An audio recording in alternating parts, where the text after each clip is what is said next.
Jama'a masu sauraro assalamu alaikum warahmatullah, barkamu da warhaka da kuma sake saduwa da ku a wannan shiri na tambaya mabudin ilimi da ke amsa tambayoyinku na fatawa a bangarori daban-daban na addinin musulunci, kamar yadda ake sauraron amsoshin tambayoyin daga bakin Sheikh Aminu Ibrahim Daurawa. Akramakallah, da farko mun maka sallama, assalamu alaikum warahmatullah. Wa alaikum assalam wa rahmatullahi wa barakatuh.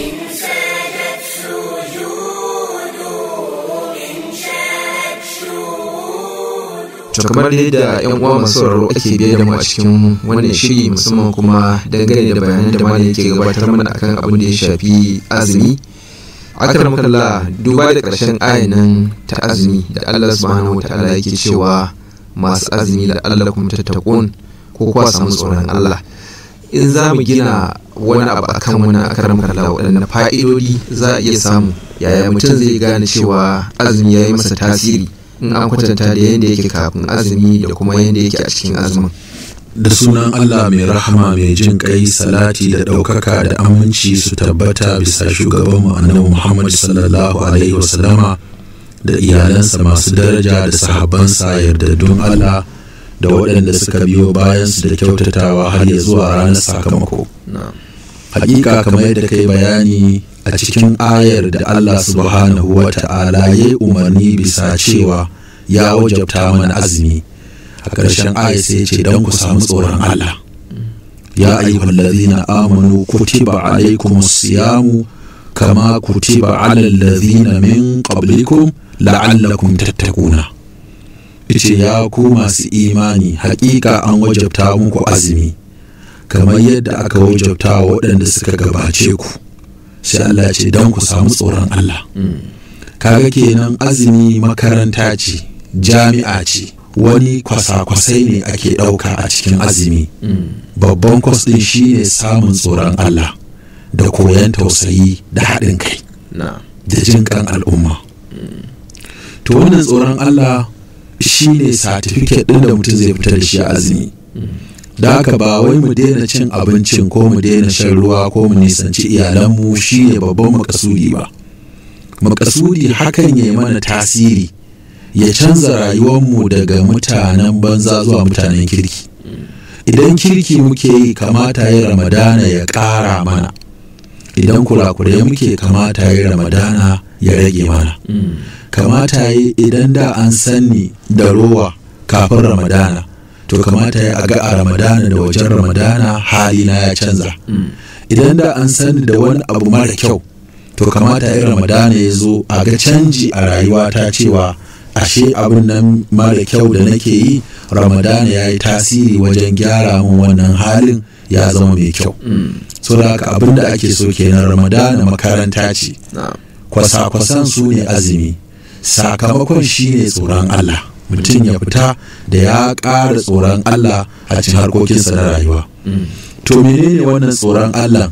kuma wani irin halaye ne waɗanda in an gansu tare da mu za a ga cewa tsoron Allah ya daɗa shiganmu ko mun ƙara jin tsoronsa. An tambayi Ali bin Abi Talib game da me ake nufi da tsoron Allah, sai ce alkhawfu min aljalil, mutum ya dinga jin tsoron ya yi ba daidai ba saboda ganin girman Allah. Wal amalu bit tanzil, ko mutum duk abin da zai yi ya dinga lura da shari'a mai tace. Wal qana'atu bil qalil, idan Allah ya baka kaɗan ya ga ka wadatu, ka kare na abin da Allah ya baka na lafiya ko na kuɗi ko na yaya ko na mukami ko na ilimi. Wal istidadu li yawmil rahil, kuma a ga shirye-shiryenka da tsare-tsarenka kana yi ne domin ka a lahira. Ita to wannan ga rayuwarsa to shine mai tsoron Allah. In kana da waɗannan to kana da tsoron Allah. In kaga sun karu a rayuwar tsoron Allah ka ya azumin kai maka fa'ida. Abdullahi dan Mas'ud da aka ce a ji tsoron Allah ce Allah ce afala yu'sa. Wannan abin da yake nufi shine a ga ana wa Allah biyayya ba a sabansa, wato mu rage adadin da muke yi. wa yuzkara fala yunsa kuma aga ambaton Allah mu ya tasbihi tahmidi takbiri istighfari hailala aga cewa mun ambaton Allah ƙara kusantar Allah ƙara tuna rahmar Allah mun dage muna neman mun ƙara tuna azabar Allah mun dage muna neman guje mata wannan shine abin da ake kira mutum ya ƙara a rayuwarsa ya ƙara samun takawa cewa an yushkara fala yukfar kuma aga ana godewa Allah ya baka kuɗi ya baka mulki to kai amfani da nuna wa Allah ka gode yaya zaka gode wa Allah da mulki shine ka tsaye da adalci ka ji tausayi ya zaka gode wa Allah da ilimi ka neme shi ka karantar da shi tsakani da Allah kada tsoro ya sa ka faɗar abin da ka san shine daidai kuma ka faɗi daidai ta hanyar da ta dace ba tare da niyyar mutuncin wani amfani da ilimi wajen neman abin duniya ba hakanan ya zaka Allah subhanahu wataala akan ya baka kuɗi shine ka nemi kuɗin ta hanyar da ta dace ka kashe ta hanyar da ta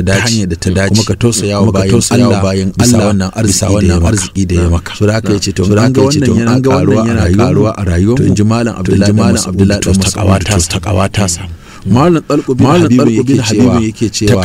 takawa shine an ta'amala bi ta'atillah mutum yayi aiki da biyayya ga Allah ala nurin min Allah bisa haske daga Allah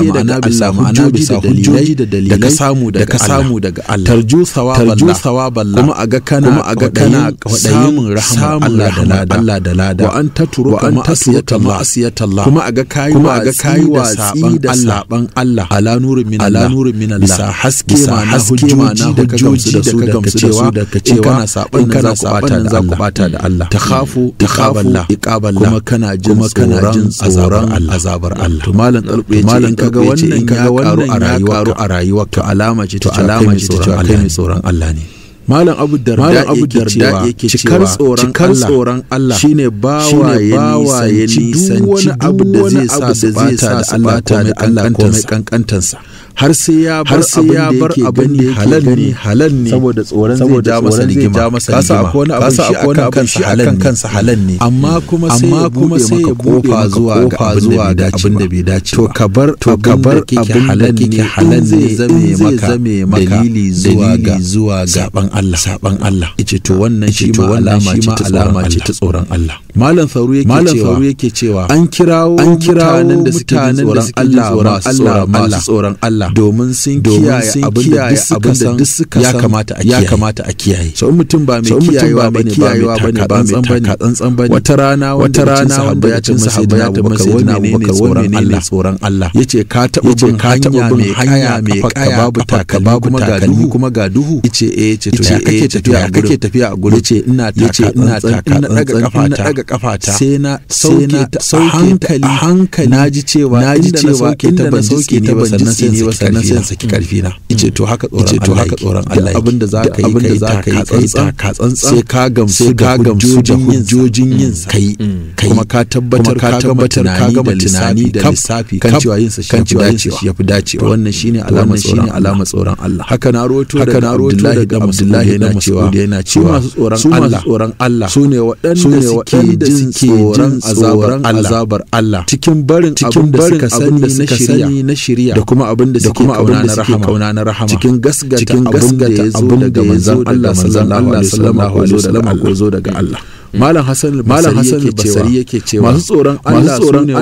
ne waɗanda nisanci abin da aka haramta musu kuma suka yi abin da aka sa su wato shi a gurinsa yana in kaga abin da aka sa ka yana karuwa abin da aka hana ka yana raguwa to ka samu tsoron Allah Umar dan Abdul Aziz rahimahullah yake cewa ba takawa bane azumi da rana ko da tsayuwa da dare ba su ke nuna kana da takawa ba ko kuma mutum ya haɗa tsayuwar dare ya kuma yi azumin rana yin ɗaya daga cikin su ko shi yake nuna kana tsoron Allah ba sai dai abin da ake kira mai tsoron Allah shi wanda ya bar haram sannan kuma yayi abin da aka sa shi to wanda duk aka ƙara masa wani abu akan wannan alheri ne ƙaro akan alheri ma'ana ma'ana za ka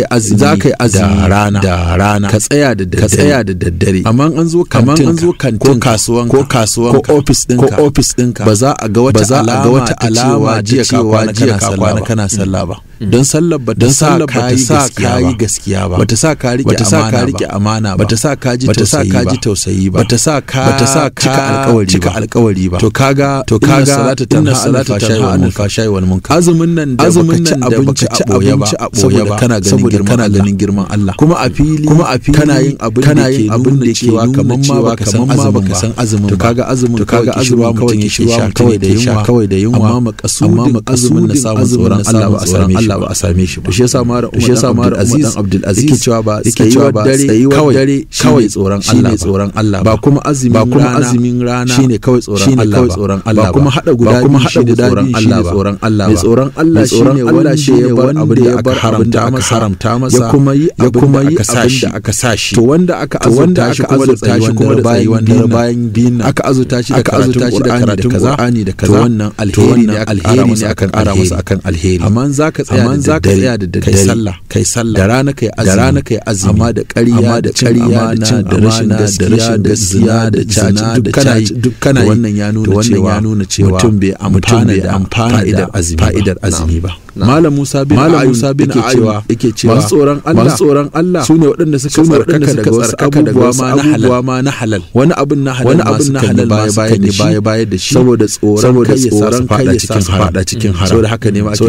ake kiran su masu tsoron Allah Malam Maimun yake cewa mai tsoron Allah shine wanda yake wa kansa hisabi fiye da dan kasuwa mai kwauro wajen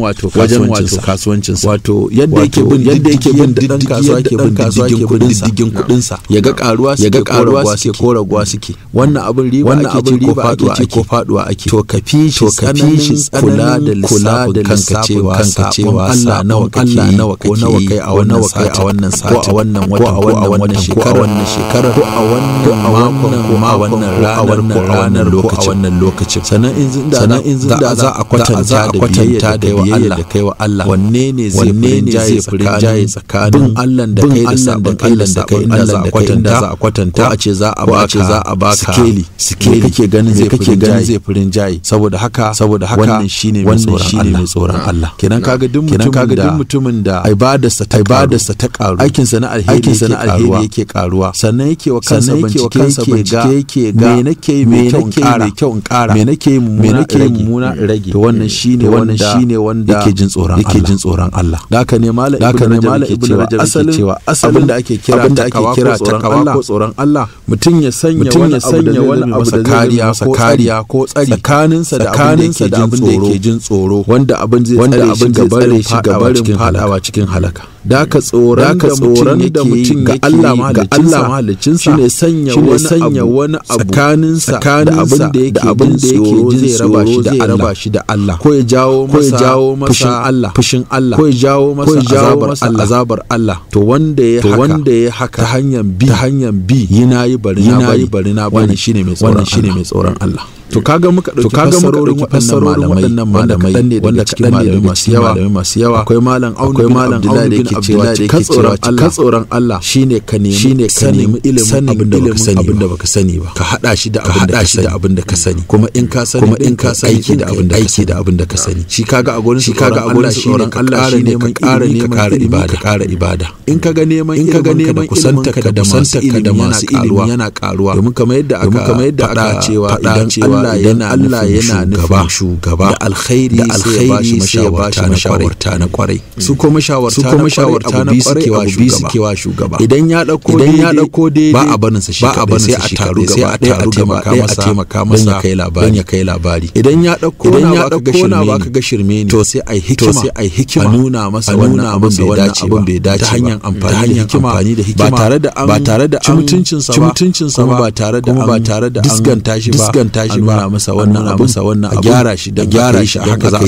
za a samu matsala ta hanyar da zai gane duk wani abu ma da yake da alaka da Allah ya saka cikin takawa domin ta ce addinin gaba to sai aka ce za a same ta a wajen yin azumi kaga ita kanta ikhlas wato la ilaha illa Allah ya kira ta kalimatu wa kalimatu taqwa Allah ya lazumta musu kalmar tsoron Allah ta ce la ilaha illa Muhammadur Rasulullah sannan Allah ta'ala ya umarci bayinsa gaba ɗaya da su ji tsoron Allah kuma ya umarci mu'mini a keɓance da su ji tsoron Allah akwai inda yake cewa yanzilul malaikatu bi ruhi min alaman yasha'u min ibadihi annahu la ilaha illa fattakuni yana saukar da mala'iku da ruhi yana daukan wahayi daga al'amarin Allah ta'ala bisa wanda ya ga dama daga cikin bayinsa cewa yi gargayawa mutane ba wanda ya cancanci abota masa gaskiya sai Allah ya ce ku ji tsoro na wani gurin yake cewa wa inna hazihi ummatan wahidatan wa ana rabbukum fattakuni wannan ita ce al'umma guda daya kuma ni ne mahalicin kadai to ku ji tsoro na wani gurin yake cewa zalika yukhawifu bihi ibadahu ya ibadi fattakuni wannan shine abinda Allah yake da bayinsa da shi ya ku bayina ku ji tsoro na wani gurin Allah ta'ala yake cewa ya ayyuhal taqullaha haqqa tuqatihi wa la tamutunna illa wa antum muslimun ya ku masu imani ku ji tsoron Allah kada ku mutu alhalin kuna mu'minai wani gurin yace ya ayyuhan nasu rabbakum alladhi khalaqakum min nafsin wahidatin ya ku mutane ku ji tsoron Allah mahalicci ya halicce ku daga rai kwaya daya shine annabi Adam wa khalaqa minha zawjaha kuma ya halicci matarsa daga wannan rai ita ce Hawwa wa basta minhu rijalan wa nisa'an kuma daga su biyu Allah ya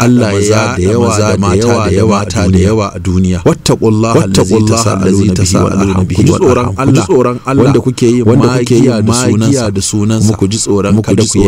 yanke zumunta hakika Allah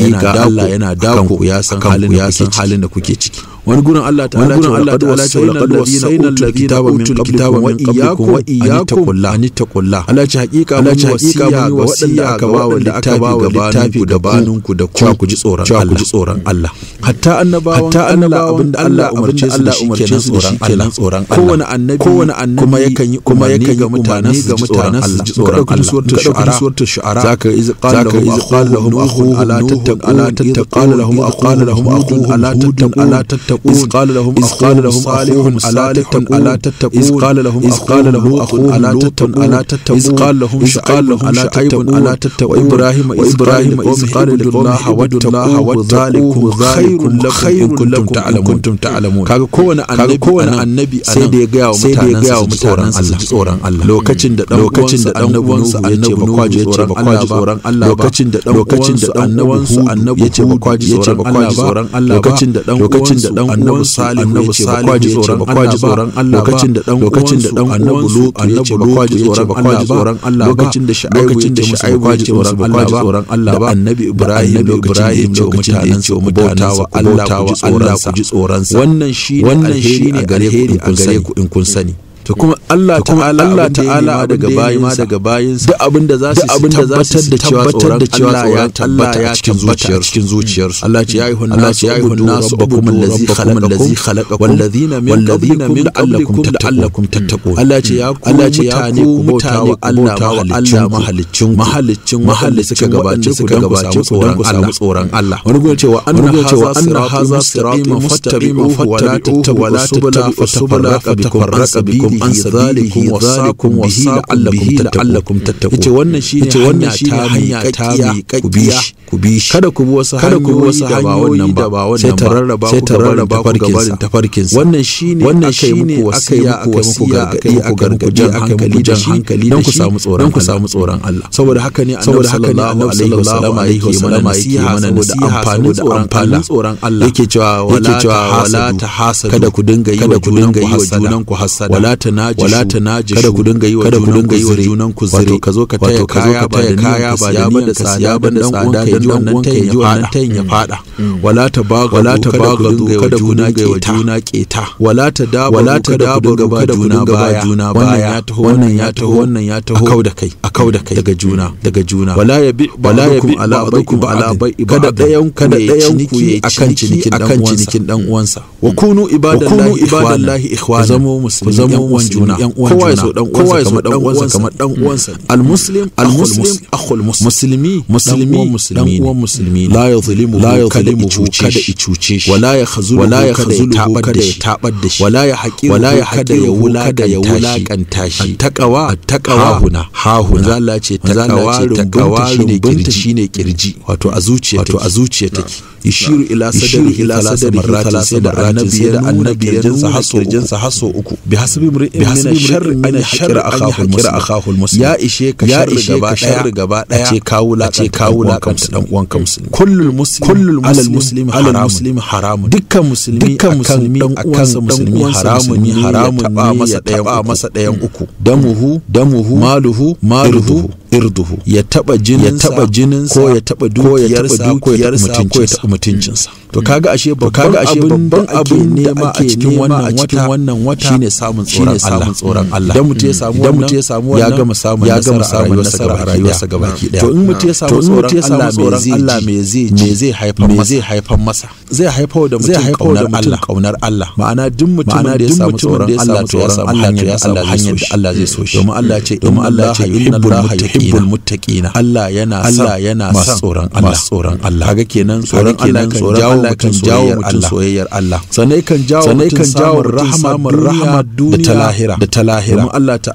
ta'ala na jawo wasa'iru ila rabbikum wa jannatin arduha as-samawati wal ardu lil muttaqina duk aljannan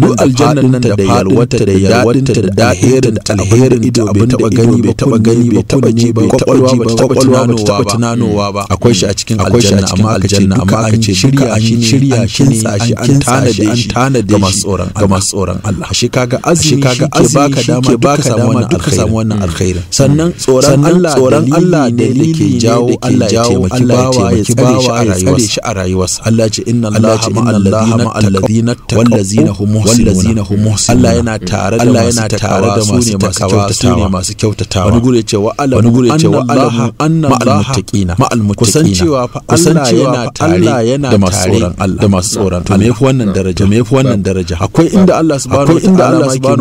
ma ke nuna mana duk abin da kake jin tsoro a duniya ko a lahira in ka samu tsoron Allah zai tsare ka to Allah zai tsare ka Allah ce wayu najina allazina taqaw bi mafazati la yamassuhum wala hum yahzanun Allah zai tsere da waɗanda suke jin tsoron Allah da rabautar su mummuna ba za ta shafe su ba ko ba za su yi bakin ciki sannan taqwa ita take yalwata zuciya kuma take sawa mutum basira Allah ta'ala yake cewa ya ayyuhal ladina amanu Allah yaj'alakum furqana ya ku masu imani in kuka ji tsoron Allah zai sa muku rariyar da za ku dinga tantance ƙarya da gaskiya daidai da ba daidai ba to da wannan ake samun wannan sannan Allah yakan tsare mutum idan ya samu tsoron Allah ce innal ladzina taqaw idza massahum min ash-shaytan tazakkaru fa idza hum mubsirun lalle haqiqa wanda suke jin tsoron idan wani shashi daga wasu wasin su dan ya sa nan da nan sai su tuna ba sa yi sai su tuna Allah sai su tuna Allah sai ga suna waye suna ganin komai kuma takawa ita ce da mai zalika wallahi anzalahu wa man yattaqillaha wa man yattaqillaha sayyi'atihi ajra wannan shine abin da Allah ya sauka zuwa yake muku bayanin al'amarin wanda diji Allah zai girmama masa ladan wani yace wa in tu'minu falakum ajrun idan kuka yi imani Allah kuka ji tsoron to kuna da lada mai girma wani gurin yana hanyar samun Allah shine tsoron Allah Allah kharaja lahu makhrajahu min haythu la yahtasib wanda zai ji tsoron Allah zai bashi mafita azurta shi kuma inda baya tashi da inda baya kuma duk wani kunci idan mutum ya shiga a rayuwar tsoron Allah Allah zai kama kamar yattaqillaha yaj'al lahu wanda yake jin tsoron Allah zai sanya Allah zai zama da yanda yake kuma Allah ce inna ma yataqabbalu da sunan Allah yana karɓa daga ka samu tsoron Allah ka samu Allah sallallahu alaihi wasallam ka mu yi hana masu daraja Ramadana ya koya mana takawa da ayyuka bayan ayyuka za su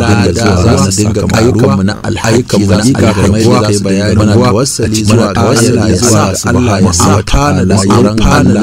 Allah koyi tsoron Allah mu zo masu tsoron Allah canza halayen masu kyau na zama masu kyau kuma Allah ya kyau Allah ya karba